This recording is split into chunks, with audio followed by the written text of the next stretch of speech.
Na ujumbe wangu au ushauri mameneja wengine wa wilaya zingine waige. Yule sio meneja wa Machinga Complex tu.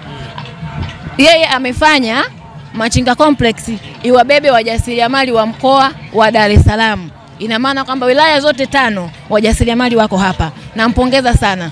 Ana kiu ya kuona tunafika sehemu. Ana kiu ya kuona tunafika sehemu.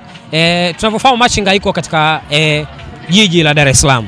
Lakini kwamba kwa mujibu wa makamo mwenyekiti wa Machinga mkoa wa Dar es Salaam ni kwamba Mama Stella waliomtaja ni kwamba ni mtu mpambanaji sana ambaye ameweza kukusanya, wameshawishiana wakakusanyana, wakawakusana wa Machinga wengine, akawachukua wakaingia katika mfumo, wakaja katika mkoa wa Morogoro katika maonyesho. Yote nionyesha kwamba si binafsi, ni mtu wa watu. Kikubwa niseme kwamba usisahau kusubscribe, kulike na kucomment Swahili TV. Pia usisahau kusubscribe, kulike na kucomment